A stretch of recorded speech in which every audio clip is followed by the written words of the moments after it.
begitu ringannya kita melangkah ke masjid memenuhi panggilan Allah Subhanahu wa taala adalah merupakan karunia yang tiada terhingga. Kita termasuk orang yang dipilih oleh Allah Subhanahu wa taala untuk mendengarkan nasihat melalui khutbah yang disampaikan oleh para khatib, kemudian menjalankan sunnah-sunnah Rasulullah pada setiap Jumat ini, dan tentu saja melaksanakan ibadah salat Jum'ah secara berjamaah. Salawat dan salam semoga senantiasa dicurahkan kepada junjungan kita Nabi akhir zaman Muhammad sallallahu alaihi wasallam, pada keluarganya, para sahabatnya, dan semoga para kita semua, para pengikutnya hingga akhir zaman nanti. Ma'asyiral muslimin rahimakumullah. Hati mengingatkan pada kita semua bahwa hari ini adalah awal Zulhijjah. Kita sudah memasuki bulan Zulhijjah yang sekarang memasuki hari yang ke-5 insyaallah. Dan sebagaimana Rasulullah menyampaikan bahwa Zulhijjah adalah merupakan bulan haram. Haram dalam pengertian yang dimuliakan oleh Allah. Dalam setahun kita, Allah menyebutkan ada 12 bulan. Dan di antara 12 bulan itu ada 4 bulan yang diharamkan oleh Allah, artinya dimuliakan oleh Allah, yaitu Dzulqa'dah, Dzulhijjah, Muharram, 3 bulan berturut-turut, dan kemudian Rajab.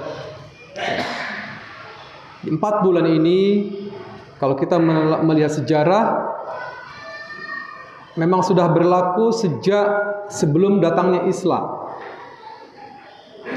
Mereka pertimbangannya adalah sebagaimana yang diajarkan oleh generasi sebelumnya, yaitu generasi Ibrahim alaihissalam.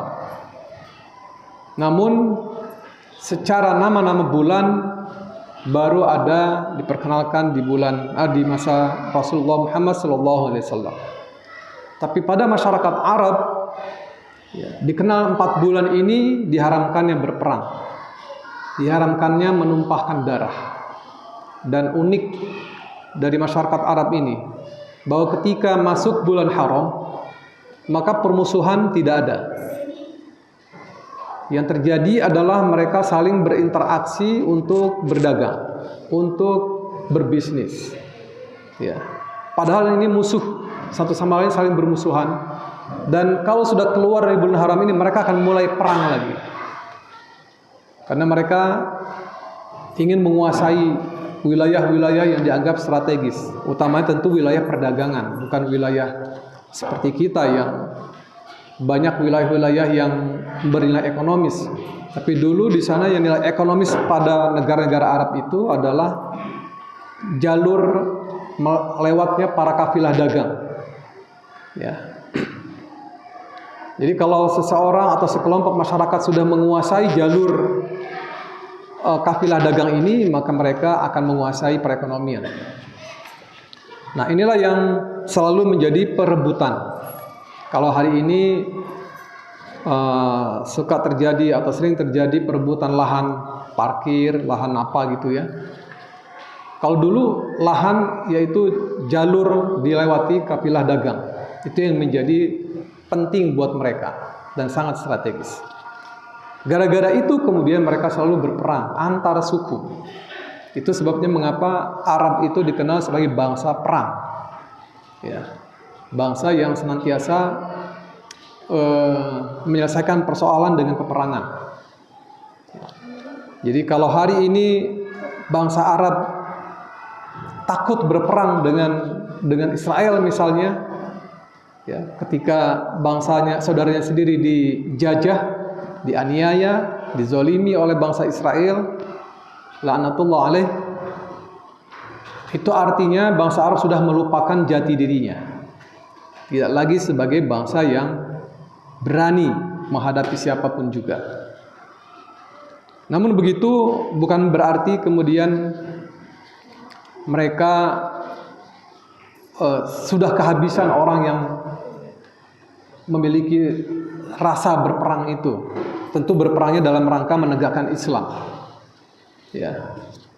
Mereka sebagaimana disinyalir oleh Rasulullah SAW bahwa di akhir zaman ini akan ada ditemui oleh kita semua, bahkan kita mungkin di dalamnya, naudzubillah, yaitu orang-orang yang kena penyakit wahan.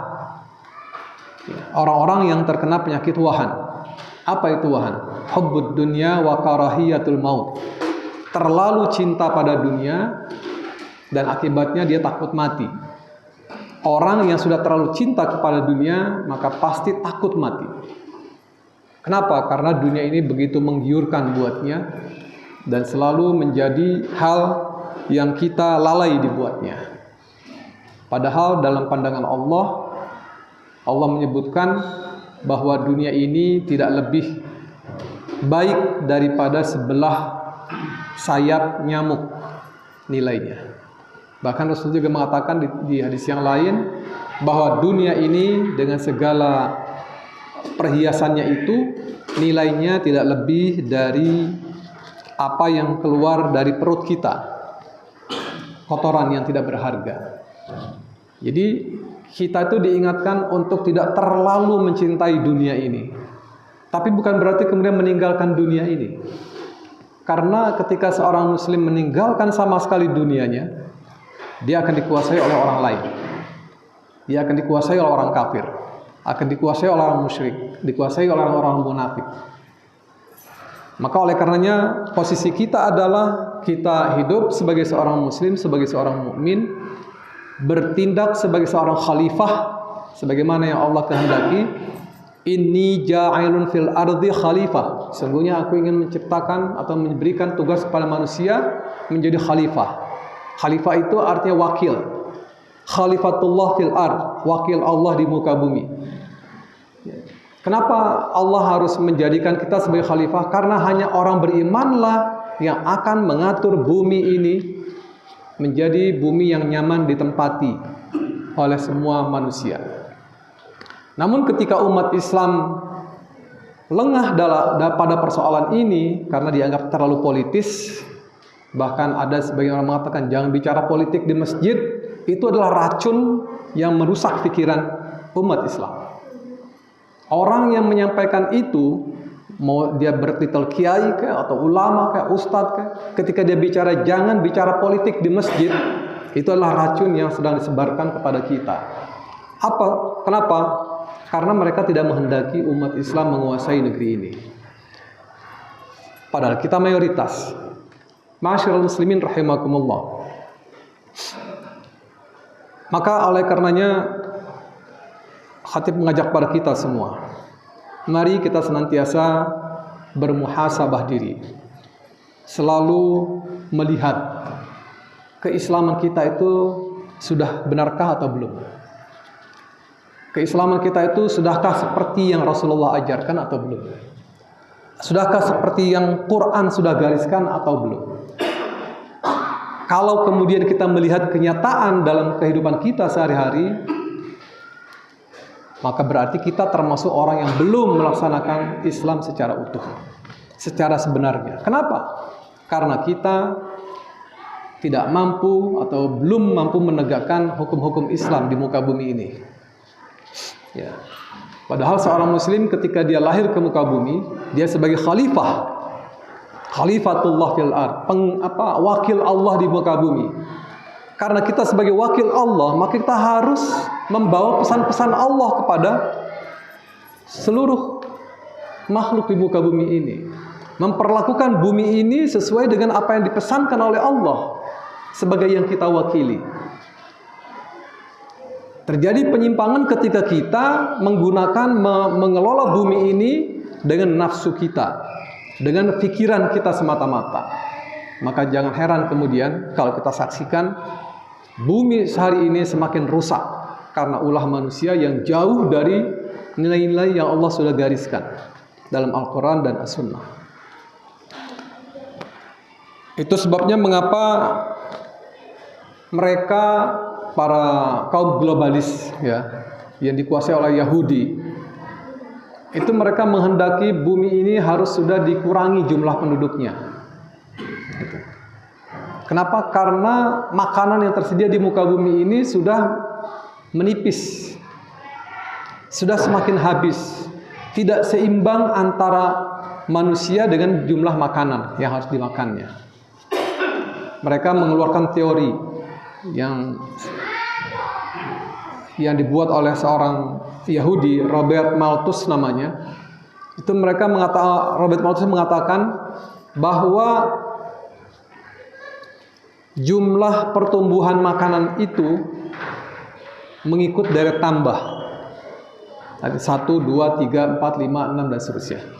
Sedangkan jumlah manusianya itu menurut deret ukur. Deret ukur itu 1, 2, 4, 8, 16. Artinya jumlah kita kecepatannya melebihi jumlah makanan. Sehingga akan terjadi orang yang kehabisan makanan. Dalam pikiran mereka begitu. Padahal Allah sudah mengatakan ketika Allah menurunkan Adam ke muka bumi ini, Allah katakan, kamu tinggal di bumi ini dengan segala apa yang disediakan oleh Allah di muka bumi ini, menjamin kehidupanmu. Tidak akan ada yang namanya kelaparan, tidak akan ada yang namanya kemiskinan, tidak akan ada yang namanya hal-hal yang bisa mengganggu kehidupan manusia. Jadi kalau kita ini betul-betul mengikut prinsip yang sudah Allah gariskan, tidak akan mungkin kita mengalami kelaparan. Hidup kita ini akan dijamin oleh Allah, serba cukup meskipun tidak kaya. Tapi tidak ada kelaparan di sana. Kenapa? Karena makanan tersedia. Kalau sekarang hari terjadi, kenapa ada ketimpangan yang luar biasa antara kaya dan miskin? Itu karena ulah manusia sendiri yang bersifat serakah. Kemudian ulah manusia sendiri yang dianggap sebagai pemimpin yang tidak mampu mengelola bumi ini dengan sebaik-baiknya. Padahal Allah sudah memberikan segala hal yang ada di muka bumi ini untuk melayani kita manusia. Namun akibat dari menjauh dari nilai-nilai Allah, maka terjadilah kerusakan di mana-mana. Terjadi ketidakseimbangan alam, terjadi ketidakseimbangan lingkungan. Sehingga kalau terjadi gempa, terjadi longsor, terjadi banjir, itu karena ulah manusia yang membuat kerusakan di muka bumi ini. Dia hanya berpikir untuk dirinya, tidak peduli dengan orang lain. Makanan yang ada dihabisinya sendiri. Negara-negara miskin tidak diberikan, bahkan mereka menganjurkan supaya dimusnahkan. Ya. Sehingga sekarang ini para kaum globalis, orang-orang yang menganggap pemilik bumi ini menghendaki seharusnya jumlah manusia di muka bumi ini 500 juta saja. 500 juta saja, setengah miliar. Menurut mereka idealnya begitu. Kenapa? Karena makanan tersedia untuk 500 juta itu. Makanan yang sudah tersedia, yang ada dan cadangan yang ada itu hanya untuk 500 juta orang menurut pikiran mereka. Sehingga orang-orang lain itu harus dimusnahkan. Maka jangan heran kalau kemudian terjadi wabah, terjadi bencana besar. Karena umumnya bencana besar yang terjadi di muka bumi ini itu tidak semata-mata karena kemurkaan Allah, tapi rekayasa mereka untuk menghancurkan sebuah negara, sebuah masyarakat. Rekayasa. Mereka memiliki apa yang disebutnya HAARP. Ini adalah sebuah stasiun yang mampu mengendalikan cuaca menurut mereka. Dan kemudian mereka ketika hendak menghancurkan sebuah wilayah, sebuah negara, maka direkayasalah cuaca di sana. Ketika terjadi misalnya banjir di Aceh, ya, di Sumatera Barat, itu ada yang mencurigai ini bagian dari rekayasa mereka untuk mengurangi jumlah penduduk. Kemudian wabah penyakit, juga rekayasa mereka untuk mengurangi jumlah penduduk, supaya mereka dapat makanan yang lebih dibandingkan pada hari ini yang makanan itu jadi rebutan. Itu kata pikiran mereka. Ma'asyiral muslimin rahimakumullah. Maka ketika kita mengikuti pola pikir mereka yang hanya mengandalkan pikirannya saja, akalnya saja, maka kita akan menghadapi persoalan di muka bumi ini. yaitu kemudian kita terikut-ikut, terpengaruh oleh pola pikir mereka yang materialistik, yang semuanya diukur dengan benda, semua diukur dengan kebendaan, keduniaan. Kalau enggak sesuai dengan standar mereka, berarti kita adalah orang yang tidak berguna dan harus dimusnahkan. Itu pikiran mereka. Nah, kita ketika kita mengikuti pola itu, sekarang kan kita ini kalau enggak ikut hidup gaya barat dianggap tidak modern. Ya. Jadi kita harus mengikuti gaya hidup mereka. Padahal Allah jelas mengatakan laisal birra an tuwallu wujuhakum qibalal masyriqi wal maghrib. Tidak ada yang namanya kebaikan itu ketika kita berorientasi ke timur dan ke barat. Tidak ada kebaikan di sana. Kalau hidup kita berorientasi ke timur, timur dulu dikenal sebagai wilayah klinik, pedukunan, wilayah-wilayah yang dianggap tidak rasional. Itu timur. Ya. Praktek-praktek pedukunan, praktek-praktek tahayul, khurafat, ya, yang kemudian membuat satu masyarakat ketika meyakini ini menjadi tidak maju. Nah, itu adanya di timur. Kita termasuk yang di timur. Afrika itu dianggap termasuk yang timur, sehingga terbelakang. Nah, sementara kemudian kata Allah juga dikatakan tidak ada kebaikan di barat. Kalau orang-orang barat itu berpikir merdeka, apa-apa diukur dengan pikirannya, ya. Sehingga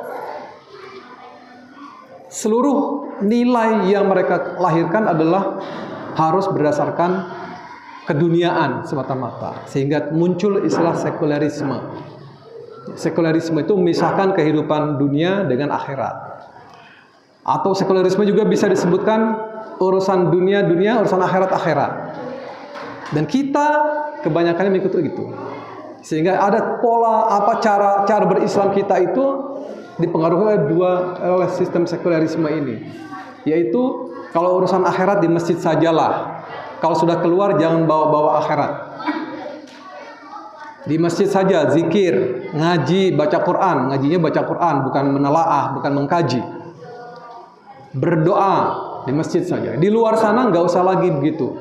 Ikuti saja apa yang tren yang berlaku di muka bumi ini, di dalam kehidupan masyarakat kita. Ini adalah sekularisme. Jadi pola hidup kita yang terlalu akhirat dan terlalu dunia itulah dua hal yang harus dihindari oleh kita. Islam justru mengajarkan keseimbangan antara akhirat dan dunia. Bahkan dalam banyak hal Allah mengatakan walal akhiratu khairul laka minal ula. Akhirat itu lebih baik daripada dunia ini. Ini prinsip yang harus kita pahami. Bahwa akhirat itu lebih baik daripada dunia.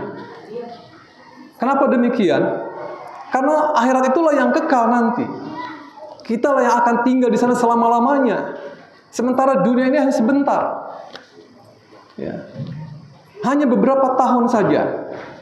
Kalau dalam hitungan akhirat, kita hanya hidup beberapa detik saja di muka bumi ini. Dalam hitungan akhirat. Jadi sangat sementara. Makanya alangkah anehnya manusia. Kalau sampai dia mengejar dunia ini dengan mengorbankan segala kehormatan dirinya, mengorbankan akidahnya, mengorbankan idealisme keislamannya, demi mencapai dunia yang oleh Rasulullah disebut bangkai. Masyaallah muslimin rahimakumullah. Maka seharusnya seorang muslim itu menguasai dunia ini dan menjadi khalifah di muka bumi ini. Supaya apa? Supaya semua orang akan merasakan nikmatnya di bawah kekhalifahan Islam. Karena hanya khalifah Islamlah yang akan menegakkan keadilan Allah di muka bumi ini. Sementara kita sudah terlanjur dicekoki pikiran atau termakan propaganda yang mengatakan ini gara-gara pendidikan Islam kita jadi negara yang tidak maju. Ini gara-gara politik Islam kita menjadi politik yang pecah belah segala macam. Padahal mereka yang buat pecah belah itu. Mereka yang semua merekayasa untuk memecah belah kekuatan Islam. Terus saja umat Islam dalam keadaan tidak berdaya. Ma'asyiral muslimin rahimakumullah. Maka saya mengajak pada kita semua, mari kita membangun sebuah peradaban, dan itu dimulai dari rumah-rumah kita. Tidak ada kata terlambat. Apa yang hari ini bisa kita lakukan, lakukanlah sebelum akhir zaman nanti. Dan kita berada pada posisi di akhir zaman. Akhir zaman adalah zaman di mana semua akan terjadi ya, di luar nalar kita. Apa yang terjadi, apa yang kita hadapi di luar nalar kita, yang seringkali kita tidak menduga akan terjadi begitu. Fitnah terjadi di mana-mana. Sekarang fitnah yang sekarang menjadi sasaran utama, fitnah terhadap kiai. Ya. Sekarang pondok pesantren juga menjadi sesuatu yang menakutkan dengan munculnya kasus-kasus yang dibesar-besarkan oleh mereka. Dan itu bukan tanpa tujuan. Tujuannya jelas supaya anak-anak kita atau kita sendiri sebagai orang tua tidak menyekolahkan anak kita di tempat-tempat yang benar. Gitu. Ini tujuan utama mereka. Kemudian menjauhkan kita dari para guru kita, dari para ulama kita, dari para ustadz kita. Sekarang tanyakan pada anak kita, siapa itu ustadz, siapa itu ulama, siapa itu kiai. Akibat informasi yang begitu besar dan anak kita sangat mudah mendapatkan informasi itu, yang tergambar dalam benaknya adalah sama aja ustadz sama yang bukan ustadz, sama saja kok kiai sama yang bukan kiai kelakuannya. Itu yang ada pada benak kita dan anak kita. Sehingga hari ini saudara tahu pesantren kita mengalami drop yang luar biasa. Pada 5 tahun yang lalu, ya, sejak 5 tahun yang lalu, pesantren kita mengalami penurunan yang dahsyat, ya, yang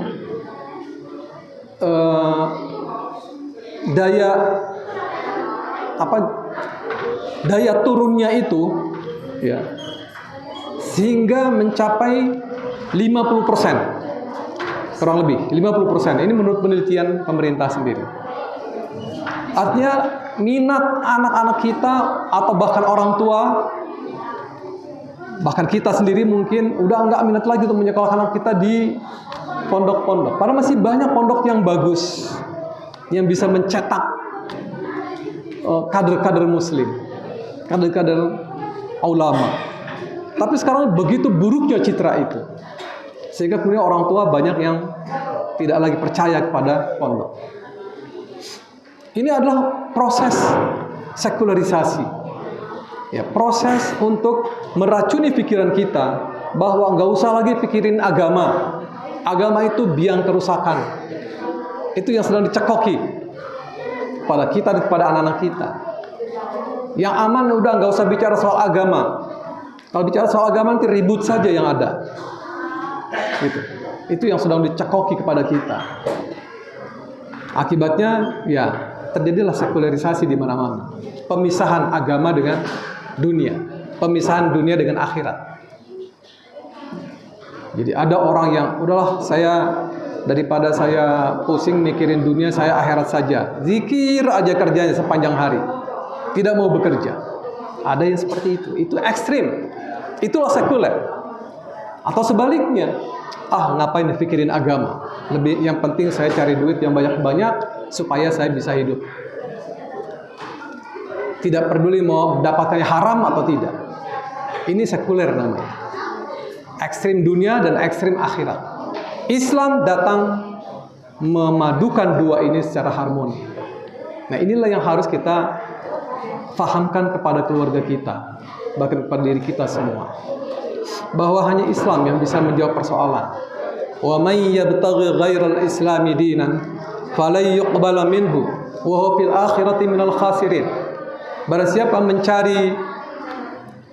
Barang siapa yang mencari atau menggunakan selain Islam dalam kehidupannya, fala yuqbala minhu, maka sia-sialah amalnya. Sebaik apapun kita,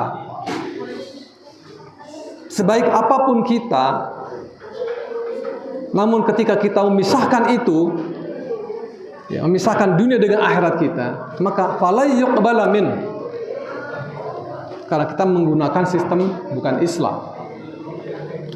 Fala yuqbala min, tidak akan pernah sekali-kali diterima amalnya itu, sebaik apapun kita.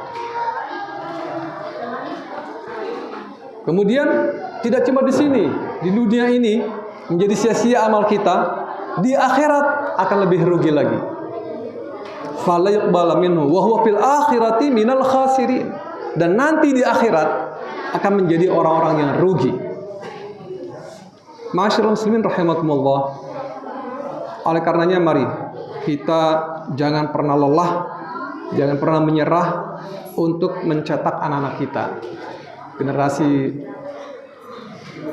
tentu dimulai dari diri kita sebagai pendidik, sebagai orang tua yang harus memberikan contoh kepada anak-anak kita dan memahamkan kepada anak kita tentang berislam yang benar.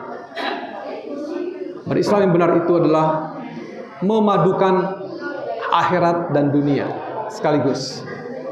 Namun dengan prinsip walal akhiratu khairul laka minal ula, bahwa akhirat itu lebih baik daripada dunia ini.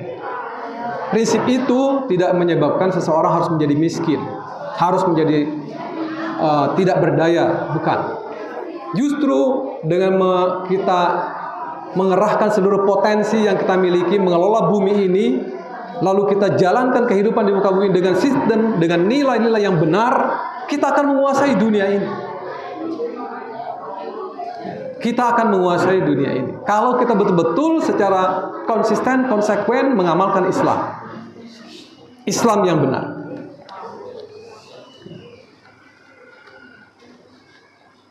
Dan kemudian dengan kita memahami bahwa bahwa menjalankan agama itu tidak dengan sistem sekuler tadi, tidak memisahkan antara dunia dan akhirat itu, maka berarti kita akan diberikan oleh Allah amanah untuk mengelola bumi ini.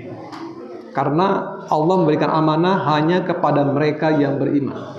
Wa'adallahu alladhina amanu minkum walladhina utul ilma darajat. Wa'adallahu alladhina amanu wa 'amilus solihati la yastakhlifannahum fil ard. Yes. Allah berjanji kepada orang yang beriman dan beramal soleh, la yastakhlifannahum fil ard, akan diberikan kepemimpinan, diberikan amanah mengelola bumi ini sepenuhnya. Syaratnya dua, iman dan beramal soleh. Iman, Islam yang benar, memahami Islam secara benar, Islam yang syumul, yang sempurna, yang mengatur dunia ini untuk persiapan akhirat kita. Itu Islam yang sebenarnya. Mau politikkah, ekonomi, budaya, sosial, pendidikan, tidak boleh terlepas dari nilai-nilai Islam kalau kita ingin sukses. Tidak bisa dipisahkan dimanapun kita berada. Hanya ajaran Islam yang mengatur sekecil-kecilnya, seremeh-remehnya perbuatan. Urusan masuk ke toilet diatur oleh Islam. Urusan makan saja diatur oleh Islam. Itu syumulnya Islam. Apalagi urusan-urusan yang menyangkut hajat hidup orang banyak. Tidak mungkin Allah akan membiarkan kita berjalan dengan pikiran kita semata-mata. Justru Allah sediakan Quran, Allah sediakan Rasulullah sebagai contoh bagaimana mengelola negeri ini dengan baik. Mau semodel apapun masyarakatnya, mau majemuk seperti apapun, Islam memberikan solusi. Jadi tidak ada alasan, sini kan banyak orang lain. Orang Islam kan tidak sendirian. Di sini ada orang Buddha, Hindu, Kristen dan sebagainya. Dulu di Madinah juga seperti itu. Di Madinah juga heterogen. Banyak orang yang bukan cuma Islam saja. Tapi kemudian Rasulullah dengan aturan Islam itu menjadi harmoni kehidupan masyarakat itu.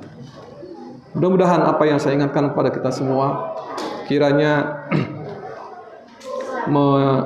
menyadarkan kita semua, khususnya diri saya sendiri, untuk teruslah berbuat bagaimana tanpa lelah menjadi pendidik bagi anak-anak kita utamanya, dan bagi diri kita sendiri, agar memahami Islam ini dengan benar, memahami Islam yang betul-betul memadukan dunia dan akhirat tanpa pemisahan, tanpa dikotomi, memisahkan dunia akhirat.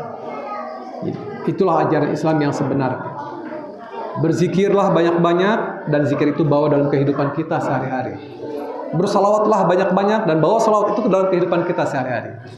Bersalawat, Allahumma salli ala Muhammad wa ala Muhammad. Kemudian dalam kehidupannya mengikut contoh Rasulullah. Itu namanya salawat yang nyambung. Bukan salawat yang asal dikeluar dari mulut saja.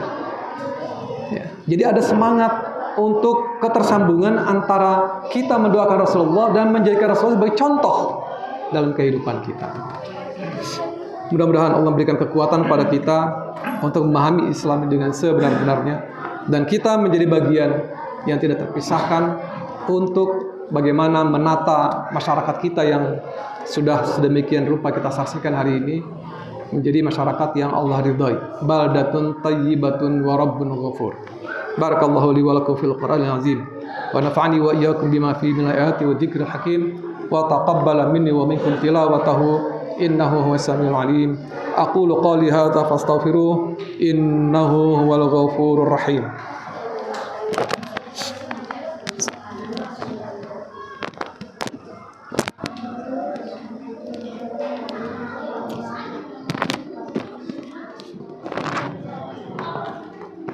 Alhamdulillahilladzi hadana li hadza wa ma kunna linahtadiya laula an hadanallah.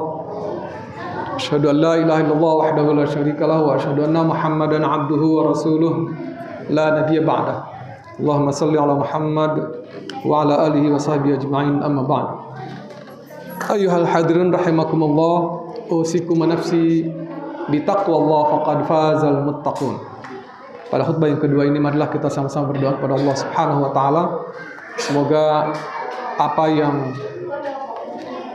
kita jalani dalam kehidupan ini adalah kehidupan yang senantiasa mendapatkan hidayahnya, taufiknya dan inayah, mendapatkan hidayah petunjuk dari Allah, kemudian mendapatkan kekuatan yang Allah berikan pada kita melaksanakan apa yang menjadi hidayah ini, yang menjadi petunjuk ini, dan kemudian kita senantiasa mendapatkan pertolongan dalam semua hal.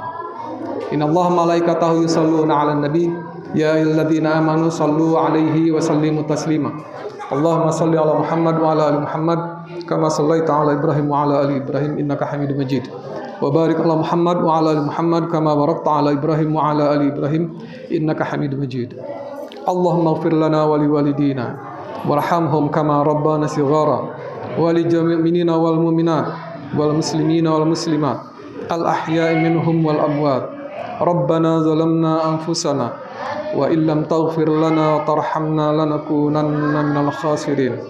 Rabbana hab lana min azwajina wa dhurriyyatina qurrata a'yun waj'alna lil muttaqina imama waj'alna lil muttaqina imama waj'alna lil muttaqina imama. Rabbana la tuzigh qulubana ba'da idh hadaitana wa hab lana min ladunka rahmah innaka antal wahhab. Rabbana atina min ladunka rahmah wa hayyi' lana min amrina rasyada. Allahumma inna nas'alukal huda wat tuqa wal afafa wal ghina. Allahumma aghnina bil ilmi wa zayyinna bil hilmi wa akrimna bit taqwa wa jammilna bil afiyah. Rabbana atina fid dunya hasanah wa fil akhirati hasanatan wa qina adzabannar. Ibadallah, innallaha ya'muru bil 'adli wal ihsan wa ita'i dzil qurba wa yanha 'anil fahsya'i wal munkari wal baghi ya'izukum la'allakum tadhakkarun. Fala dzikrullahi akbar. Aqimis shalah.